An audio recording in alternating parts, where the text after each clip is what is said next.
Hari ini saya ingin firman Tuhan akan saya bagikan. Tadinya ada beberapa yang lain, tiba-tiba switching gitu. Cot. Oh iya. Kalau kita baca di bawah itu apa? Preparing the way. Ya. For his return ya, the second coming. Dia mempersiapkan diri kita untuk apa?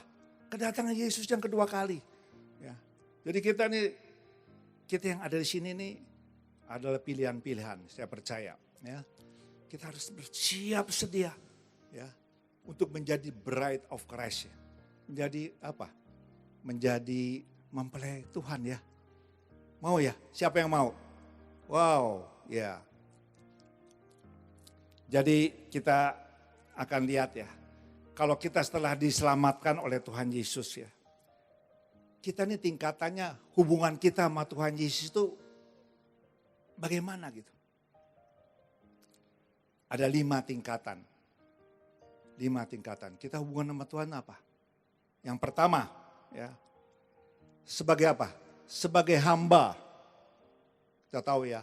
Wow itu hamba Tuhan. Oh itu pelayan Tuhan. Apa? Ya, oke. Ya. Kita ini semua hamba Tuhan. Hamba itu apa sih? Hamba itu sebenarnya arti kata dari asli itu doulos. Doulos itu apa? Tempat kesetnya kan itu ya. Kalau kita bersih-bersih sepatu, keset-keset itu udah tempat itu. Hamba. Jadi dulu tuh hamba tuh nama budak. Budak tuh berarti apa ya? Jadi dia tuh gak punya hak asasi manusia lagi. Sudah sepenuhnya dia mengabdi pada Tuhan. Tuhan suruh apa dia harus lakukan. Nah kita tuh hamba Tuhan seperti itu. Ya. Sebab kalau bukan hamba Tuhan hamba apa? Hamba setan. Cuma 2 kan. Kita hamba Tuhan. Pertama kita sebagai hamba. Terus tingkatan meningkat lagi. Yang kedua. Apa? Sebagai sahabat. Sahabat daripada Kristus. Beda ya.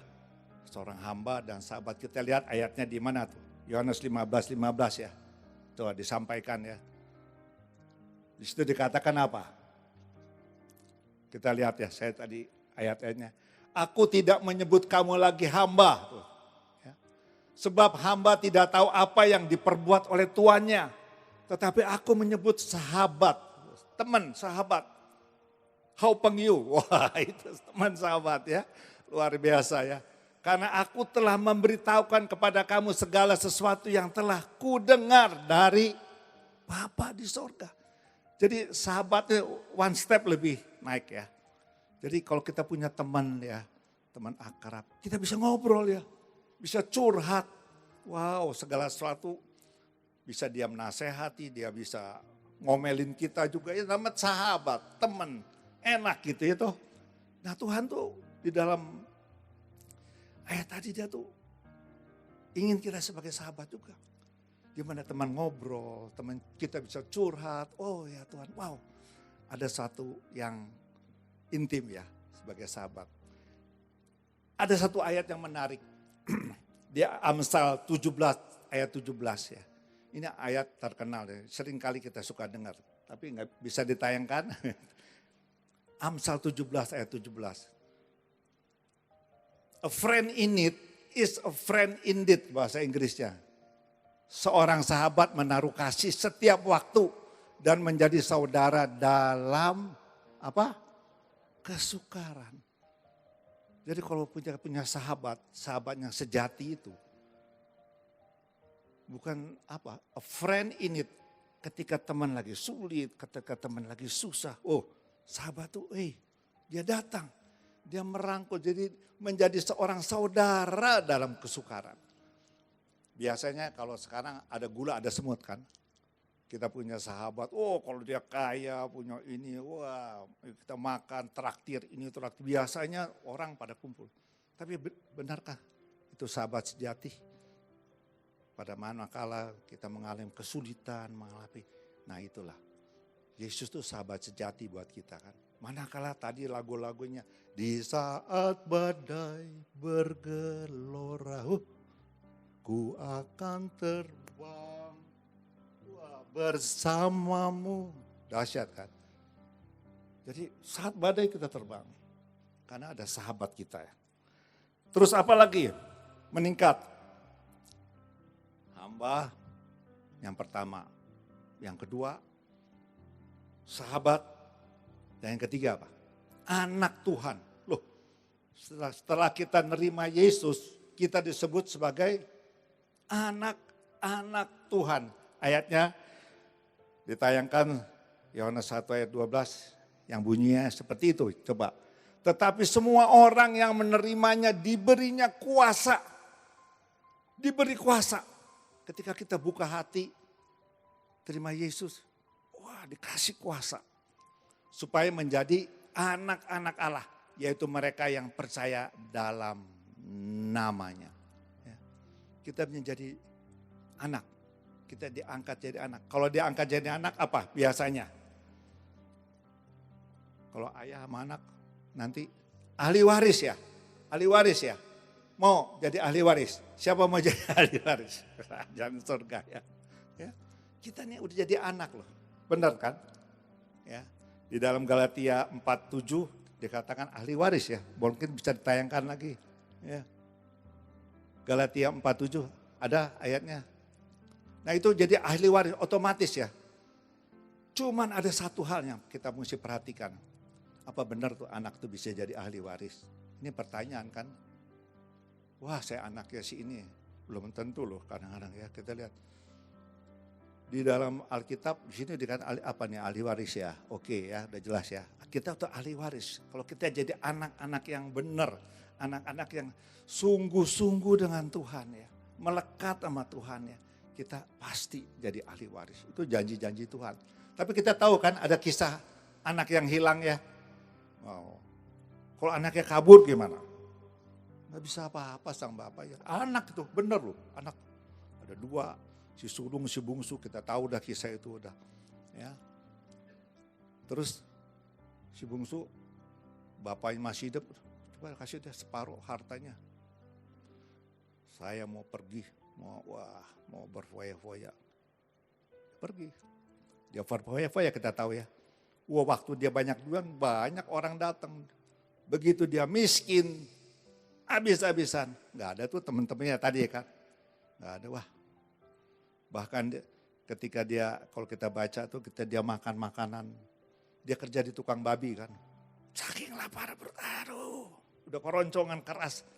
Mau makan babi. Sama bos, seolah-olah babi itu lebih berharga dari dia. Itu. Jadi saya percaya kalau kita sebagai anak Tuhan mau meninggalkan Tuhan secara rohani merosot loh. Merosot. Atas. Yunus, coba kita lihat. Dia itu nabi Tuhan kan. Ketika disuruh Tuhan pergi ke Niniwe. No Tuhan, itu Niniwe itu udah patut dihukum, udah patut dihancurkan ya. Loh Tuhan kan sayang juga sama dia. Kalau dia mau bertobat.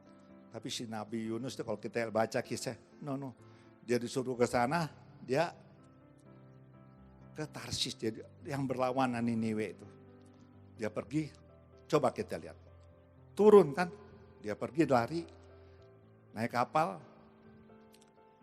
Dibuang ke laut. Masuk ke laut kan. Dimakan sama ikan besar. Ya. Terus turun. Nah di dalam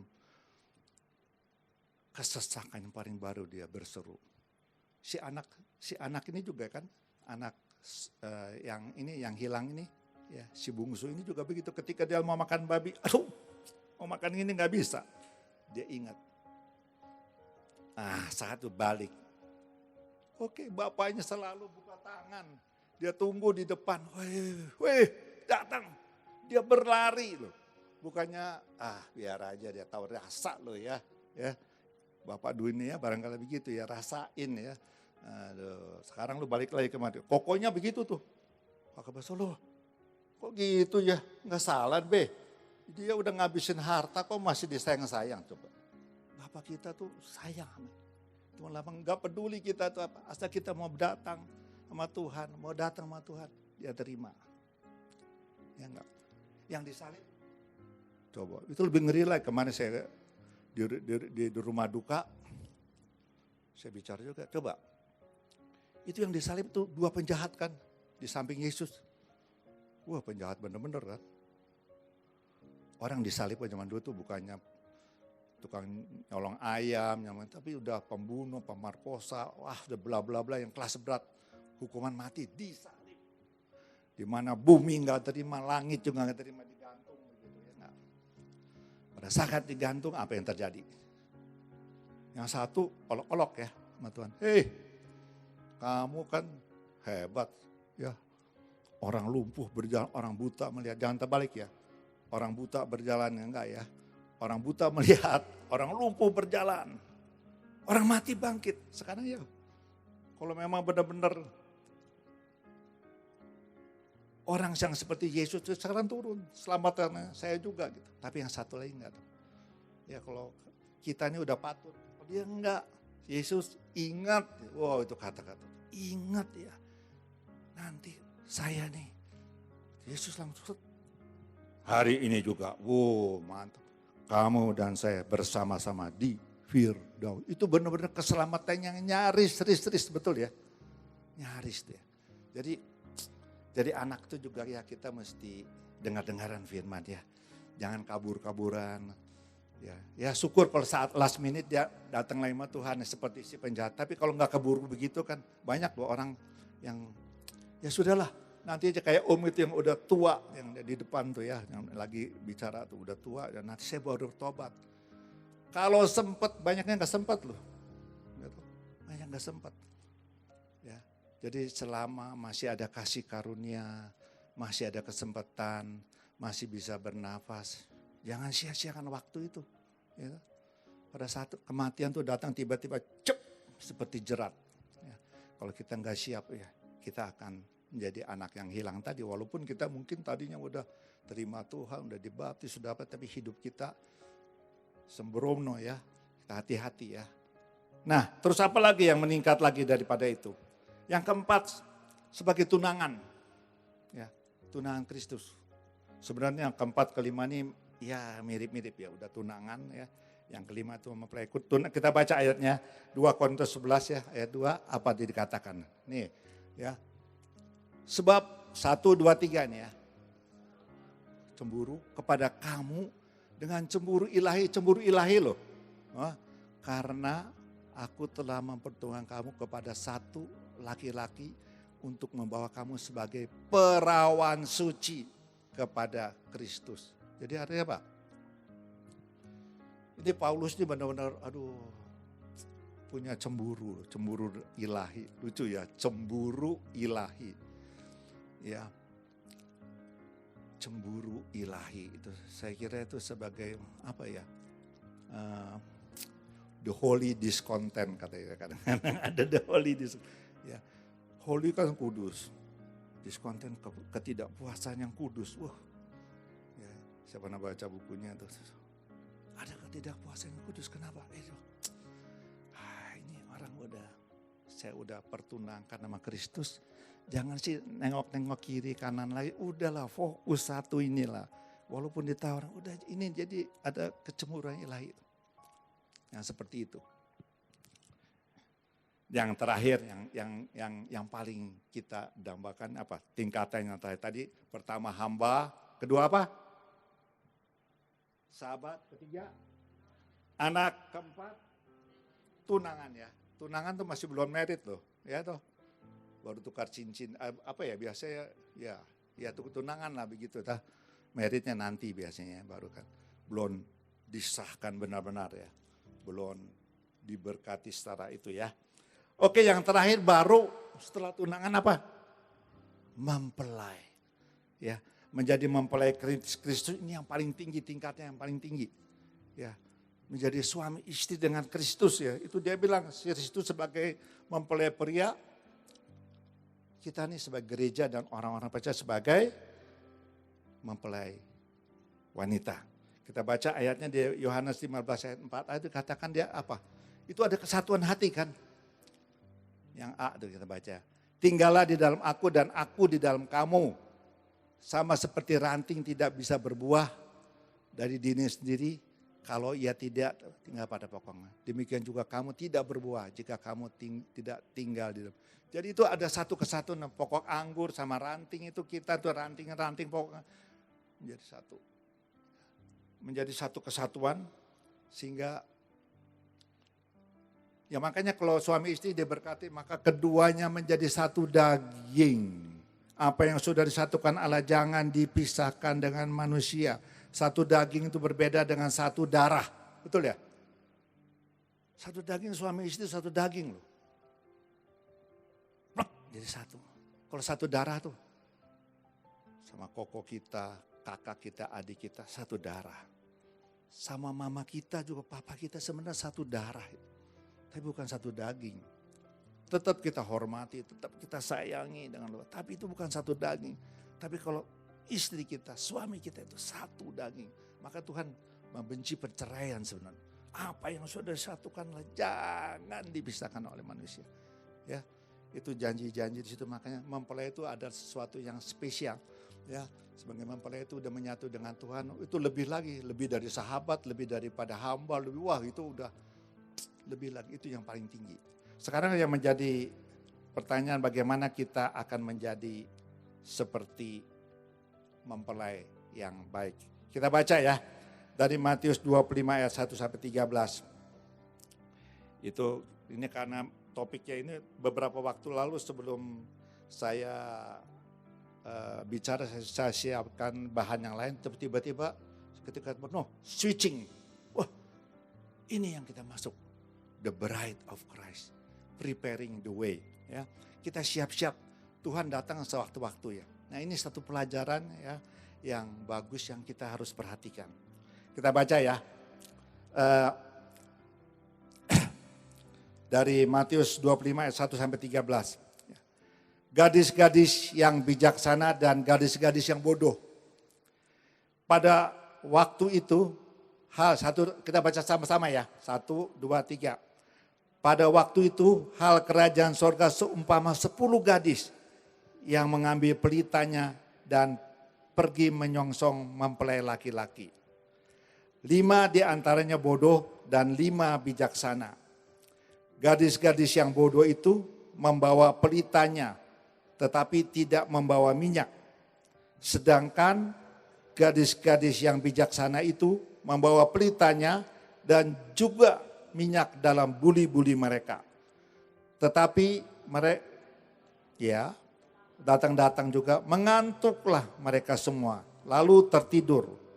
Waktu tengah malam terdengarlah suara orang berseru, mempelai datang, songsonglah dia. Gadis-gadis itu pun bangun semuanya, lalu membereskan pelita mereka. Gadis-gadis yang bodoh berkata kepada gadis-gadis yang bijak, berikanlah kami sedikit dari minyakmu itu, sebab pelita kami hampir padam. Tetapi jawab gadis-gadis yang bijaksana itu, tidak, nanti tidak cukup untuk kami dan juga untuk kamu. Lebih baik kamu pergi kepada penjual minyak dan beli di situ. Akan tetapi waktu mereka sedang pergi untuk membelinya, datanglah mempelai itu dan mereka yang telah siap sedia masuk bersama-sama dengan dia ke ruangan perjamuan kawin, lalu pintu tertutup. Nah ini yang penting. Kemudian datang juga gadis-gadis yang lain itu dan berkata, Tuan, ketok-ketok pintu ya, bukakanlah pintu. Tetapi ia menjawab, aku berkata kepadamu, sesungguhnya aku tidak kenal kamu. Karena itu berjaga-jagalah, sebab kamu tidak tahu akan hari maupun akan saatnya. Ini semua udah tahu ya kisah ini ya. Mungkin kalau yang dari sekolah minggu, Sunday school apa udah tahu nih kisah. Tapi sini kita belajar ya mengenai kerajaan sorga ini ya. Jadi sebab ayat pertama pada waktu itu hal kerajaan sorga seumpama tuh diumpamakan. Nih kerajaan sorganya ada 10 gadis. 10 gadis itu ya. 10 gadis itu ada 5 yang pintar, yang bijaknya, 5 yang bodoh. Jadi kalau kita lihat persentase berapa? 50% loh. Ya kalau lihat dari ini ya. Saya percaya semua di sini adalah gadis-gadis yang bijak. Amin. Beri kemuliaan buat nama Tuhan Yesus. Kita nggak mau jadi gadis yang bodoh kan. Makanya kita hadir dalam persekutuan ini, ya kita supaya dibekali, diingatkan lagi gitu. Selalu diingat. Kita tuh manusia tuh harus terus diingatkan. Kalau enggak LUPA. Lupa ya, LUPA ya, enggak salah ya. Bukan Palu ya, lain ya. Ya Palu itu bukan. Iya, jadi kalau kita lihat di sini ada 5 yang bodoh dan 5 yang bijak. Kalau kita lihat ya antara 5 bodoh dan 5 bijak itu apa sih bedanya? Bedanya apa? Kalau kita baca di Matius 7 ayat 24 tuh ciri-ciri orang bijak itu apa? Mungkin bisa tayangan ya? Matius 7, nah.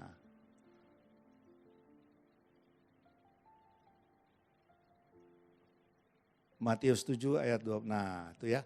Setiap orang yang mendengar perkataanku ini dan melakukannya, ia sama dengan orang yang bijaksana yang mendirikan rumahnya di atas batu. Ya, itu kira-kira gambarannya. Jadi si bodoh sama si bijak itu yang simpel-simpel seperti itu.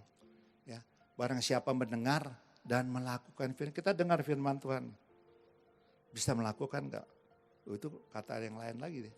Dengar sih bisa, banyak kita dengar khotbah di YouTube ini banyak. Tapi kita bisa enggak melakukan? Itu cerita lain lagi. Nah kalau yang bijak itu dengar, resapi, dan lakukan. Susah, pasti susah, tapi lakukan aja, percaya saja. Percaya saja. Akan terjadi satu terobosan dalam kehidupan ini. Jadi dari sini, dari bacaan tadi itu ada 5 hal yang penting. Ya, kita bisa menjadi wanita yang bijak itu. Yang pertama, kesucian ya. Tadi ayatnya udah disampaikan ya. Di 2 Korintus 11 ayat yang 2 Korintus 11 ayat 2 itu ya. Di situ dikatakan ada kata gadis ya, perawan ya. Jadi itu benar-benar masih suci ya. Yang dipertunangkan, yang disatukan dengan Kristus begitu ya. Jadi kita datang dengan hati yang suci. Bagaimana mungkin kita sudah terima Tuhan Yesus, sudah dibaptis, sudah dibasuh dengan darah Yesus, kita sebenarnya sudah disucikan. Tapi kita dengan hati yang berserah sama Tuhan. Dengan hati yang percaya. Dengan hati yang mau melakukan firman Tuhan. Beda loh. Kita kadang-kadang orang tuh ada 2 kata ya. Kebenaran dan pembenaran. 2 kata itu ya. Kadang-kadang kalau kita ngobrol sama orang, dia mencari alasan ini itu. Wow, kamu nih bukan dengar kebenaran, tapi pembenaran. Beda ya. Pembenaran mau-maunya dia lah. Ini alasan begini, ini maksudnya begini. Disimpang-simpangnya supaya dikelop-kelopin begitu ya. Jadi dari situ kita tuh harus benar-benar datang sama Tuhan dengan hati yang terbuka, hati yang tulus. Kita mau menerima firman Tuhan. Kebenaran firman Tuhan, dia akan berbicara. Kalau dia berbicara tuh pegang ya. Saya beberapa kali ada satu kesaksian yang sampai sekarang saya suka ingat. Ada orang mau menikah. Waktu itu mau menikah, sang ayah telepon saya. Dia bilang, Pak, anak saya ini semua cinta Tuhan. Saya keluarga yang cinta Tuhan. Seorang ayah, dia megang pedagang besar, farmasi besar. Dia punya 3 anak, anaknya semua cinta Tuhan. Oh bagus, jadi gimana maksudnya? Tapi anak yang paling besar nih, yang wanita anak dia. Dia jatuh cinta sama orang agama lain. Gimana tuh ya cerita? Iya. Dalam ini Buddha ya.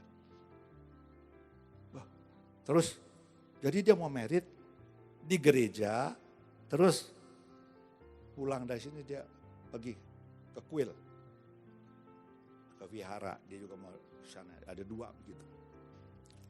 Waduh saya diam aja waktu itu. Pak, ya pilih aja salah satu, mau vihara, sama gereja-gereja, jangan begitulah. Ya enggak, enggak. Dia mencari segala macam pembenaran gitu. Ini anak saya udah umur 21 ke atas, jadi dia sampai bapak udah diancam. Bapak mau ikut sama saya pernikahan atau bapak tidak datang dalam pernikahan. Saya nih akan jalan terus. Nah lo, repot nggak? Loh kok bisa begitu tuh anak? Nggak tahu teman-teman lagi dimabuk apa? Cinta ya. Cinta itu, kok tahu sih? Cinta itu buta, dia mabuk cinta. Jadi dia mungkin lagi dia mabuk cinta tuh. Jadi dia bilang, udah, iya aja Pak. Kalau Bapak nggak mau nih, begitu. Waduh, dia tanya, dia minta konfirmasi di bahasa. Aduh, saya bilang, kalau buat saya nggak ada sejahtera nih. Ya, nggak boleh lah. Menurut saya kalau mau ke vihara nggak jadi masalah. Atau mau di gereja jangan terang sama gelap nih campur-campur. Mana bisa? Saya bilang. Waduh dia kayak sedang mau nangis, sebab nanti saya malu sama keluarga, sama ini saya ingat banget tuh. Udah dia ngomong lagi sama pendeta lain, pendeta gereja dia yang lama ya. Terus datang, yang lama pada setuju loh, nanti kalau udah merit ya Pak kita tarik. Tuh, jangan main-main begitu, itu namanya spekulasi yang syukur kalau bisa narik, kalau ketarik ke sana.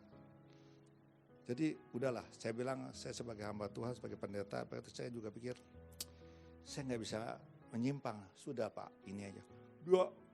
Dia kayaknya mau maksa gitu. Waktu itu telepon, udah panas kuping saya juga, udah dia cerita, panjang lebar. Terus saya doa gimana ya Tuhan ya. Tiba-tiba mengalun, nah ini loh yang saya mau cerita di sini. Mengalun satu ayat Pengkhotbah 3:11 ya kalau nggak salah. Saya kadang-kadang takut. Segala sesuatu indah pada waktunya. Segala sesuatu indah pada waktunya. Terus tuh keluar. Loh, saya bilang, Bapak, stop ya, stop. Saya nggak selalu tiba-tiba keluar gitu, enggak. Ya. Tapi ini kayaknya very very special gitu. Kok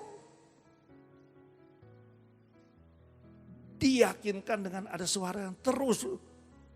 Segala sesuatu indah waktu. Segala sesuatu tetap teguh. Segala sesuatu. Saya bilang, Bapak udah ya. Saya nggak mau ngomong panjang lebar. Bapak cuma satu nih, pegang aja. Segala sesuatu indah. Sudah. Gereja. Jangan nanti mau ke sana. Sebab yang laki ini sangat orang Buddha yang kental juga begitu ya. Ya nggak apa-apa sih saya bilang, kalau tinggal dia pilih yang mana dah. Ya enggak. Oh betul. Seminggu kemudian dia bilang, waduh Pak terima kasih Pak Yatna ya. Karena apa?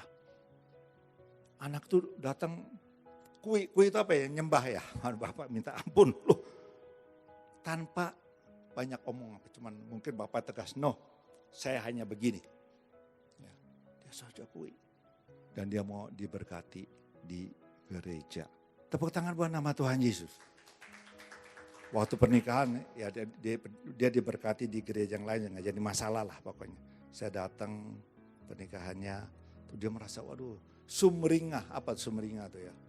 Senyum dengan muka cerah, hahaha. Wow, saya digandeng. Wah, terima kasih nih. Oh iya, terima kasih sama atas ya. Sampai gitu dan ya terus berjalan dengan baik. Jadi di sini kita apa ya? Di sini kita dengar kalau kita udah datang dengan Tuhan dengan hati yang tulus, karena Tuhan bicara. Di hati, cek kita pegang udah. Walaupun faktanya kelihatannya, aduh kayaknya mustahil. No. Apa kata firman? Bukan apa kata dunia, apa kata TV, apa kata oke. Tapi kalau itu ada rema yang keluar, pegang. Ya apa? Kesucian hati ya. Terus yang kedua, supaya kita bisa apa ya, seperti mempelai itu, punya cadangan minyak. Matius 25 ayat 4 tadi dia katakan, ya kita udah bahas tadi, gadis yang bijak punya buli-buli minyak ya.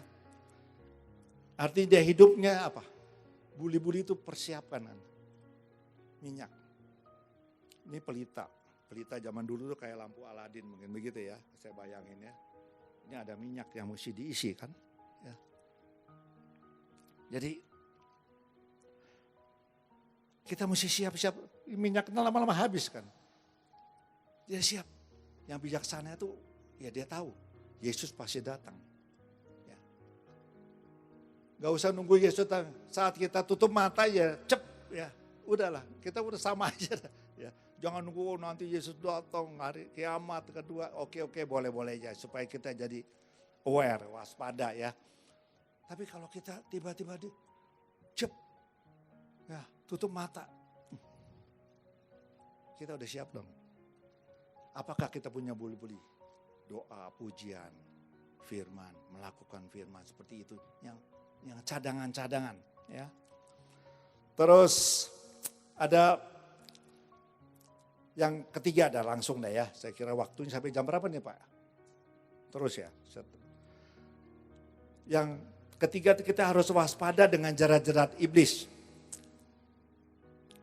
Di dalam Matius 25 ayat 5 dikatakan semua gadis-gadis itu apa? Mengantuk, tertidur karena terlalu lama menanti. Jadi itu capek ya. Oh nanti datang Tuhan Yesus. Tungguin, sungguh-sungguh bro, kok nggak datang ya. 100 tahun lalu juga Alkitabnya, 200 tahun lalu, 1000 tahun lalu. Bener gak sih mau datang? Ngantuk ya. Kalau kita ingat Yesus lagi di Getsemani ya, dia ketika itu paling berat tuh perjuangan. Besoknya mau disalib. Malam ini, aduh Yesus dia bergumul berat sekali itu. Saya bisa bayangin sampai peluhnya menetes seperti darah. Artinya apa itu? Stres berat tuh. Yesus tuh Allah 100%, manusia 100% juga. Dia 100% tuh. Makanya diajak 3 muridnya kan. Ayo kita berdoa dong, bantu dong saya berdoa nih. Menghadapinya yang paling berat. Getsemani lolos, besok saya akan salib. Kalau Getsemani saat itu dia cawan minuman ini biar lalu daripadaku. Cilaka kita semua. Gak usah ibadah sini buat apa. Ya, gak ada guna. Ya. Tapi karena jangan kehendakku, kehendak Tuhan. Dia minum cawan ini, dosa-dosa kita dia tanggung kan. Di atas kayu salib kan. Ya. Tapi murid-muridnya tertidur. Kata-kata tertidur ini menyangkut apa ya? Gak waspada. Suruh berdoa berjaga, aduh ngantuk gitu apa ya. Enggak, orang tidur kan ya kalau ada pencuri ya tinggal dipentung aja kepalanya udah habis atau diikat atau diapain ya. Enggak ada kewaspadaan. Jadi dalam hidup ini kita juga perlu ya waspada jerat-jerat iblis. Jerat-jerat iblis ini tercantum di dalam ini yang saya selalu ingatkan. Yohanes 2:15-17 boleh dibaca, ini ayat yang kita mesti ingat loh. Terus ini akan melanda hamba Tuhan siapa saja. Kita baca ya. Janganlah kamu mengasihi dunia dan apa yang ada di dalamnya. Mengasihi ya. Jikalau orang mengasihi dunia maka kasih akan Bapa tidak ada di dalam orang itu. Terus. Sebab semua yang ada di dunia yaitu apa? Keinginan daging, keinginan mata, keangkuhan hidup bukanlah berasal dari Bapa, melainkan dari dunia. Terus, dan dunia ini sedang lenyap dengan keinginannya. Tetapi orang yang melakukan kehendak Allah tetap hidup selama-lamanya. Jadi apa ujiannya? 3, ujian manusia itu apa? 3 T, Taman Anggrek apa? 3 tak ya? Apa aja? Harta, tahta, wanita. Loh, kenapa buku pria juga kan bisa Bu? Bisa loh. Jadi saya ganti taknya harta, tahta sama cinta. Cinta bebas kan. Sekarang banyak perempuan juga yang macam-macam loh. Ya, jadi ya begitulah. Ya, itu jadi 3 tak nih kita mesti waspada. Yesus waktu dicobai 3 tak ini loh. Keinginan mata, keinginan daging, sama keangkuhan hidup. Coba kita lihat ya kalau waktu di Matius 4 ayat 4. Pertama, keinginan daging ya. Keinginan daging. Daging itu bisa Ya seks, wanita, cinta, pria, seks. Pokoknya dalam ini makan, minum. Keinginan daging yang dicoba. Ubah apa? Batu jadi roti. Udah lagi lapar, habis berpuasa dia. Itu keinginan daging tuh. Dia lagi saatnya, timingnya lagi berpuasa. Iblis tahu tepat. Lagi butuh. Disodorin. Ya, ubah. No. Dia bilang ada tertulis manusia hidup bukan melainkan dari firman Allah ya. Bukan dari satu iblis kalah. 1-0 dia. Terus iblis gak mau juga. Yang kedua, taknya yang kedua tadi. Keinginan mata, keinginan daging dan keinginan mata. Tadi keinginan mata, keinginan daging, keangkuhan hidup kan. Keinginan daging udah, ya, keinginan mata. Dia dibawa ke dunia ya, dunia dulu. Dikasih lihat, wah dengan segala kemenangan, wah pesta pora ini itu bla bla. Ini dikasih. Asal kau sembah aku. Langsung ada tertulis, jangan menyembah selain Allah. Kabur lagi si iblis. Dan satu lagi, keangkuhan hidup. Dia ajak ke hubungan kan. Jatuhkan. Nanti malaikat akan tolong. Ada tertulis di Mazmur 91 ayat berapa? 11 atau 16. Nanti malaikat akan menolong. Wah hebat kan kalau dia naik ke hubungan. Jatuhin ya. Wah, tiba-tiba kayak Superman gitu ya. Wih hebat nih. Ada keangkuhan hidup. Tapi semuanya Kristus sudah lewati semuanya. Dan kita yang sekarang pasti akan mengalami itu semua. 3 tadi akan terus menerus akan dialami oleh kita dalam perjalanan kehidupan kita. Siapapun gak peduli hamba Tuhan. Kemarin saya ketemu hamba Tuhan yang udah besar. Udah besar memang kemarin. Duduk sama-sama. Lu ingat ya. Ngomong sama istrinya. Ingat ya. Ingat. Apa? Kalau lu udah hebat tuh. Jangan soal-soal sombong sama istrinya. Dia lagi kencingnya. Saya bilang, istrinya kebetulan datang masih kemarin. Ingat ya, saya gak enak kalau ngomong. Bapak kan senior. Ayo omong. Saya kaget. Ya ntar kalau balik saya gua omongin dia. Saya ngomong sama dia. Ingat ya, Agur bin Yake. Amsal berapa tuh? 31 apa? Tuhan jangan beri aku miskin sehingga aku nyolong mempermalukan namamu kan. Dan jangan beri aku kekayaan sehingga aku mengatakan di mana Tuhan. Ya. Itu juga 2 hal. Jadi kamu tuh orang makin ke atas tuh keangkuhan, kesombongan itu menyelinap dalam hati ya. Mungkin kita gak kerasa loh. Tapi dia bisa nyelinap. Semua orang ini, virus ini lebih hebat dari COVID ya. COVID masih pakai masker, pakai apa itu dari hati just. Sehingga kita mesti harus belajar humble, rendah hati sama Tuhan. Terus Tuhan. Ya, makin ke atas anginnya makin gede. Ya, jadi gimana kita terus menerus rendah hati.